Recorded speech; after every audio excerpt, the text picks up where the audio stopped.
Students from 3 different countries, Spain, France, and Slovakia, have been working on a common project co-financed by the European Union. The project consists in looking into how foreign languages are taught in each country and how English can bring foreign people together. They have gone to each country where the students have observed classes, interviewed pupils and teachers, and carried out surveys, which results have been analyzed. They have also written some articles for their blogs and for the city press, and between its mobility, they have continued working from their schools in constant contact with their project partners. To extend information, let's connect with France. Good morning, France. La ville de Lyon, située dans le sud-est de la France. Lyon est une ville située entre le Rhône et la Saône, est une ville née pendant l'Antiquité, d'où la richesse de celle-ci. Le quartier Vieux-Lyon est un quartier encore intact de la Renaissance, où l'on y trouve de nombreuses particularités de la ville, comme les traboules, qui sont des passages permettant d'aller d'une rue à une autre pour atteindre plus rapidement l'eau. De plus, il y a les murs peints, qui sont de grandes fresques peintes dans les années 1990, présentant des personnages historiques et contemporains. Il y a aussi la place Bellecour, qui est une place mondialement connue grâce à ses statues de Louis XIV ainsi qu'Antoine de Saint-Exupéry. Chaque année sur celle-ci, il est installé une grande roue où les Lyonnais et touristes peuvent y faire un tour. Un autre monument très important, la basilique de Fourvière. Située sur les hauteurs de la ville, celle-ci date du XIXe siècle et a été visitée par le pape Jean-Paul II. Une statue de Marie a été érigée sur le clocher pour remercier la Vierge Marie d'avoir sauvé les Lyonnais de la peste. Chaque année, le 8 décembre, nous célébrons donc la fête des Lumières, durant laquelle les monuments de Lyon sont illuminés par de grandes guirlandes de couleurs. Cette fête mondialement connue célèbre justement l'intervention de la Vierge Marie sur la santé des Lyonnais. Nous voici devant le lycée Assomption-Bellevue qui se trouve à la confluence des deux fleuves qui accueille chaque jour les élèves allant de la maternelle au supérieur. En effet, les élèves ont la possibilité de compléter cet apprentissage avec des cours permettant d'approfondir la langue anglaise. Les classes européennes ajoutent 1 à 3 heures de cours par semaine, permettent de suivre des cours de mathématiques et ou d'histoire-géo en anglais. La section Cambridge prépare aux différentes certifications de la langue anglaise et ouvre aux étudiants les portes des grandes universités. Cette option rajoute 2 heures à l'emploi du temps par semaine. Pour la seconde langue obligatoire, les élèves ont le choix entre l'espagnol, l'italien et l'allemand. Pour les plus curieux, l'apprentissage d'une troisième langue est envisageable. L'établissement propose l'italien, le chinois, le russe, le latin et le grec, avec des cours allant de 2 à 3 heures par semaine. De nombreux voyages et échanges sont proposés car l'ouverture à l'international est une priorité dans cet établissement. Thank you, France. Let's connect with Spain. Buenas tardes, estamos en Madrid, capital de España. En este momento nos encontramos en el Faro de Moncloa, situado en Ciudad Universitaria. Este fue uno de los lugares que, junto con muchos otros, fue visitado por los alumnos de la sección Vallecas, acompañados de sus compañeros de proyecto. A través de ello les dieron a conocer el recorrido histórico y cultural que aguarda en lugares como el Palacio Real, el Jardín del Retiro o el Museo Reina Sofía. Comunicamos con el Colegio Asunción Vallecas. Pero no todo fue turismo por la ciudad, también hubo tiempo para trabajar en el proyecto. En el Colegio Asunción Vallecas se organizaron jornadas de trabajo en las que se continuaron con los análisis, las entrevistas y las observaciones. Las entrevistas fueron realizadas a profesores y alumnos que tienen que ver con el estudio de las distintas lenguas. También aprendieron a analizar los datos obtenidos anteriormente en Lyon. Con el objetivo de llevar a cabo una comparativa final entre países, los alumnos eslovacos y franceses acudieron a clases de idiomas. Allí se recogieron los datos que posteriormente fueron utilizados en el análisis global. Finally, let's connect with Slovakia. Ahoj Carlos, vďaka za slovo. Hlásime sa ti z Bratislavy, hlavného mesta Slovenska. Bratislava leží na juhozápade krajiny a susedí s Rakúskom a Maďarskom. Preteká ňou rieka Dunaj, do ktorej sa vlieva pod Devínskym vrelom rieka Morava. Dominantou Bratislavy je hrad ležiaci na kopci nad Dunajom. Bratislavskú panorámu dotvára dom svätého Martina, most SMP, ktorý je pre svoje UFO známy v mnohých krajinách. Pod hradom sa rozprestiera historické centrum Bratislavy so starou radnicou, kostolom Klarisiek, Michalskou väžou, pôvodnou budovou opery Slovenského národného divadla, hotelom Carlton a modrým kostolíkom.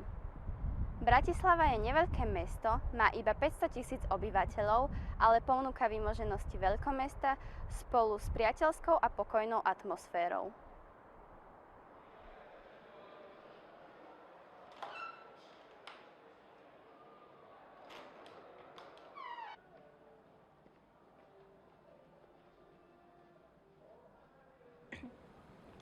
Teraz sa nachádzame v centre mesta pred gymnáziom Matky Alexie, školou, ktorá sa zapojila do projektu Erasmus+.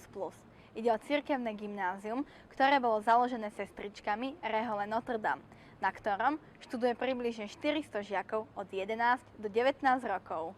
Na tejto škole sú povinnými cudzími jazykmi angličtina a druhý jazyk, francúzština alebo nemčina. Cudzie jazyky sa učia na malom gymnázium 3-krát do týždňa, na veľkom gymnázium 4-krát do týždňa. Maturanti sa učia cudzí jazyk až 6-krát do týždňa. Jedna vyučovacia hodina trvá približne 45 minút. Presunuli sme sa do priestorov samotnej školy, kde účastníci projektu počas niekoľkých dní analyzovali obrovské množstvo dotazníkov a interviú na základe kritérií vytvorených v marci v Madride 2018. Porovnali slovenské, francúzske a španielske výsledky a prišli k zaujímavým záverom, s ktorými vás oboznámime v pokračovaní našej reportáže. Preto neprepínajte a ostaňte s nami. The students have seen the importance of learning English. Thanks to this language, they have been able to communicate with their project partners and with people in each country. They have seen some similarities in how the teachers teach, and they have also noticed some differences, such as the relation between students and teachers. We arrived in Madrid in March 2018. Some of us had already seen the city because of a family trip or a school trip. We saw multiple things that surprises us. Indeed, during the lessons, the students did not raise their hands, they speak freely. Also, they have a more friendly relationship with their teachers. They call them by their first name. We noticed that the behavior of the Spanish is very broad-minded because when we first met, they came to us open arms and hugged us. Also, they learn the languages differently. For example, in English, each lesson they learn a specific skill, for example, listening or speaking. Also, they finish earlier. They finish at 2 p.m. and we were kind of jealous because we finish at 5 p.m. here in France. But we have more vacation than them, so it's more fair. We do have something in common with the Spanish. We do have the same technological resources, for example, audios, videos, and digital documents. We also saw many differences in Bratislava when we spent a whole week in the Slovakian capital in October 2018. We noticed that at the first they have a really important care of cleanliness. For example, in the school, the students when they come to school, they have to take off their shoes and wear slippers. Really surprising. Then they don't have also the same technological resources that we do. They do have interactive boards, but they don't have a lot of computers and any tablets. They do use some technological resources, but not in the language class. At least a lot less than in France. Just like the Spanish students, they have a more friendly relationship with their teacher. They also call them by their first name, and they finish earlier at 2:45 p.m. They also use more traditional equipment such as blackboards. What surprised us the most was that the relationship between teachers and students was more distant. For example, the pupils called their teacher by their last name and tell them boo, and they stood up each time their teacher entered class. We also realized that they had many native teachers and option to other advanced levels of bilingual since elementary school. At the same time, we found interesting that they had a lot of language options to study and how these classes are divided in groups, some of them depending on their level. Another thing that we found interesting was that between their different lessons they don't have any break apart from recess, and they usually have to move to another classroom for have their next lesson. Some of the similar things were that the classes last 55 minutes, also the methodology, the use of technologies, and the work in pairs, groups, or individuals. Talking about Slovakia, what surprised us the most was that in the schools, to get into the classes, they had to take off their shoes and put on slippers. Of course, they have special places to leave their belongings like lockers. They have specific facilities related to some subject, as in the case of languages, taught in particular classes prepared for it. For example, with decorations, posters, flashcards, pictures. The lessons are shorter but more participatory. The students all sit together in the shape of a U. We found interesting that they treat their teachers in a more formal and distant way.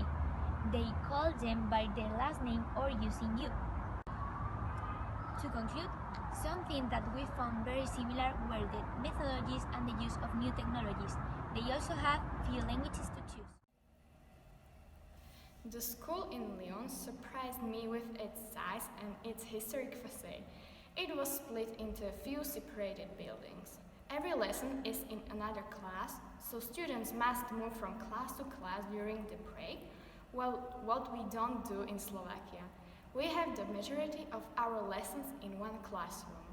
The lesson lasts about 55 minutes, like in Madrid. In between classes, they don't have breaks. They shocked us their lunch break is 1 or 2 hours long, which is a big difference in Slovakia. We have 30 minutes for the lunch. They leave school at about 4:30. French students, in contrast to the Slovaks and Spanish, have an opportunity to choose a third foreign language. Their offer of languages is more colorful than in Slovakia or Spain. They can choose European languages like German, Spanish, or Italian, or they can choose non-European language, for example, Chinese and Russian. English is compulsory. The groups of students were bigger than in Slovakia, and not all students had chance to speak. The teachers used more modern technology in every classroom. There is an interactive board. They practice the same activities as in Slovakia or Madrid: speaking, writing, vocabulary. The students work individually in pairs or in small groups. We have asked some professionals to talk about the results of the project. The students that were surveyed all answered that they study English as their first language, because it is mandatory in all of their schools. As far as second languages go, students have a tendency to choose the languages of the countries that are next to theirs. Indeed, we can see that in Spain, the most common second language is French. In the school that we studied it is because it's the only second language offered, but it is also true for other schools. In French, the most common second language is Spanish, and in Slovakia it is German. This might be explained by the fact that students find no friends or family in these other countries and also might travel there rather frequently. This can also be explained by the fact that schools have a tendency to offer the languages that will be the most useful for their students, depending on where they are located. In all countries, it is observed that the majority of students would like to learn another language. The clearest reason for this is that they like it. The clearest reason for this is that they like it, and also because it is useful. Another very clear and apparent reason that encourages different European inhabitants to want to learn new languages is to travel. Knowing new languages opens up communications with other cultures, and this is a reason that we find a lot in French answers. In the motivations that lead students in Spain to want to learn a new language, we can see that the focus is mostly on obtaining a job, while in France and Slovakia, learning a new language is mostly motivated by the need to communicate with family and friends. While a smaller percentage, but also significant, has decided to choose a new language because it seems attractive or easy to learn. On the question, how long did you study to become a teacher? We can see that in France and Spain, teachers study on average between 5 and 7 years. None of the teachers we interviewed studied more than 7 years. However, some Slovakian teachers studied more than that because the Slovakian university system is different. Teachers in Slovakia have to study 5 years, but then some of them try to get additional diplomas and degrees for better salaries and to be able to teach additional courses. On the question, what do you think about your job, which is measured on a scale from 1 to 10, 1 being not liking the job at all and 10 being loving it, French teachers on average answered 7, while in average in Spain and in Slovakia they answered 9. We can see that in all countries the teachers are satisfied with the job. The lowest average in France can be due to the high number of students in a class, which was one of the biggest complaints the teacher had about the school system. The other thing they would like to change about their school is the number of hours of languages in a week, which they find are too few of.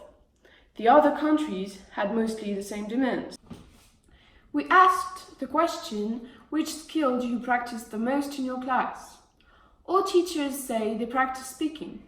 We can assume this is because the context of a classroom gives students a way to practice their speaking, which they can't practice in many other situations.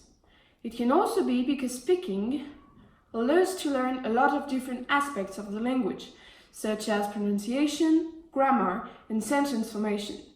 Compared to the other countries, Slovakia doesn't seem to practice writing as much. This is because the Slovak teachers don't give the same kind of exercises. Indeed, they don't give essays or written expression exercises, or at least not as often. On the question, how much do you use the pupil's mother tongue during the class, French teachers said they have a tendency to speak more in the language they are teaching. This can be explained by the fact that a lot more of them are native speakers, compared to the teachers of the other schools. However, in all countries, teachers seem to try to avoid the pupil's mother tongue, except for grammar explanations or complex linguistic concepts, which are better understood and learned when explained in the mother tongue. After asking the teachers how many pupils are there in average in a language class, we have observed that classrooms in Spain and French have an average of 25 students, whereas in Slovakia they have no more than 20 students. This is due to a law that prevents language groups to have more than 20 students, as to ensure that they all get to participate and progress. The size of the normal classes also varies depending on the country. For example, most French students are in classes of over 30 students, whereas in Slovakia, classes have around 25 students. First of all, the choice of a foreign language depends on the language classes the school offers, because in Spain, you can only learn one second foreign language, which is French most of the times, but in France and in Slovakia, the students can choose between more options.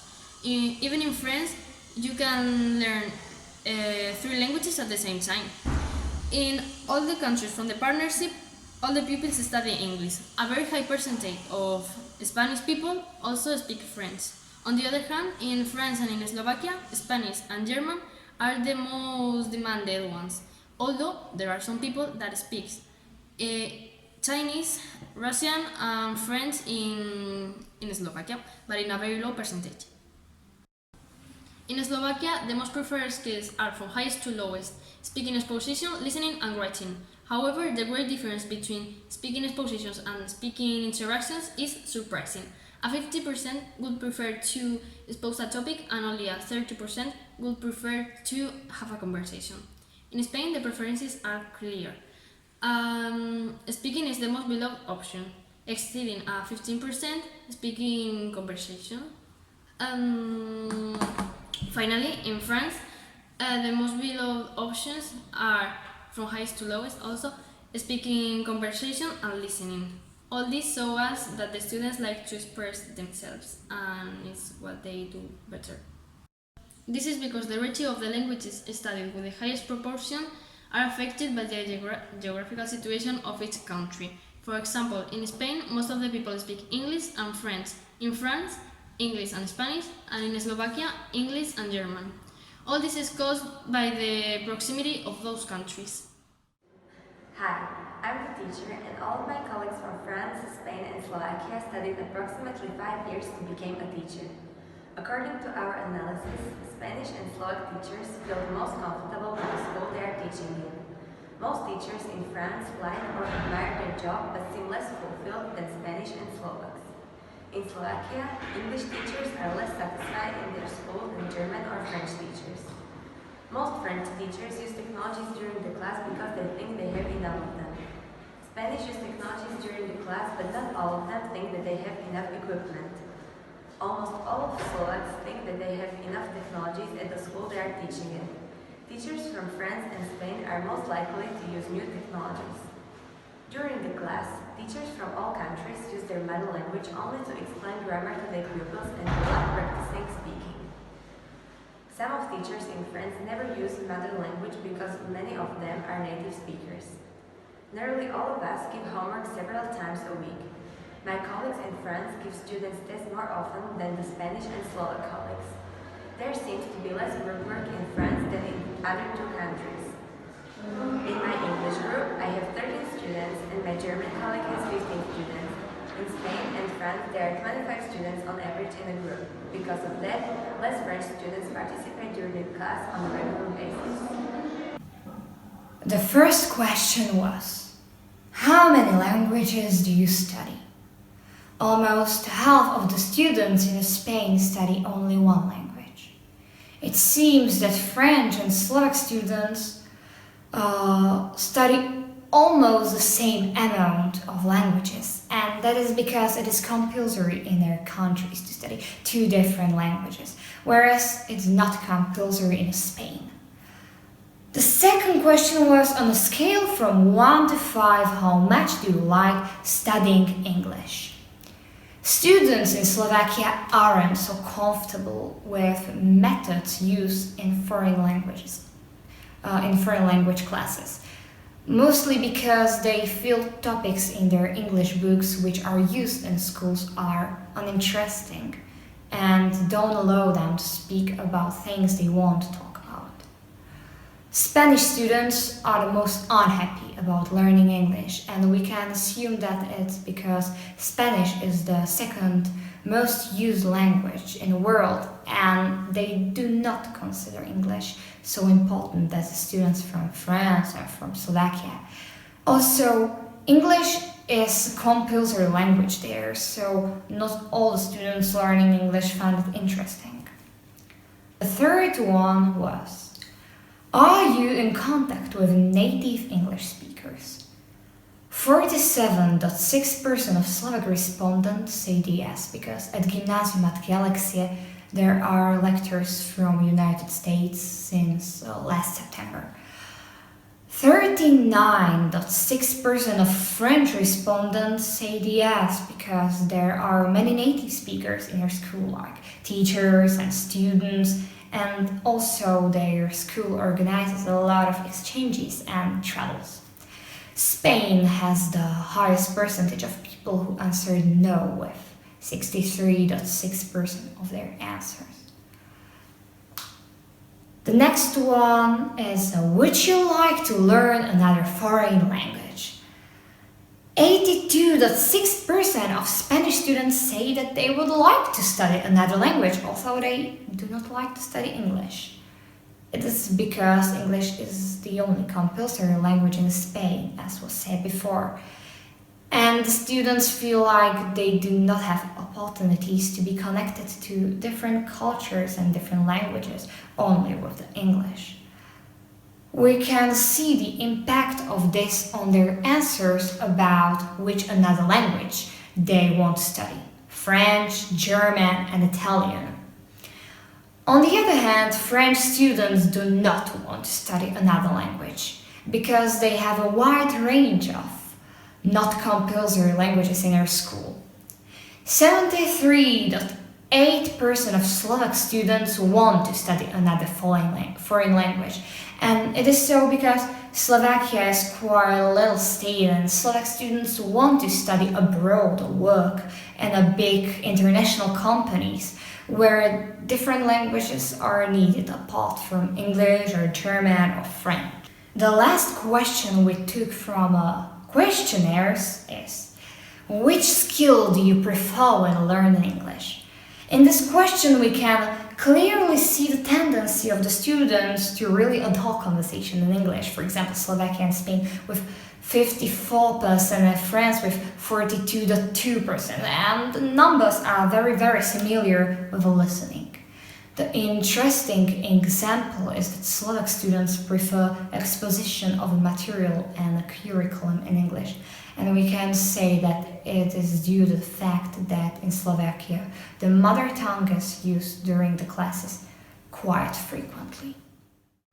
Everybody agrees that this project has opened their minds, They have discovered new cultures, new countries, even new languages.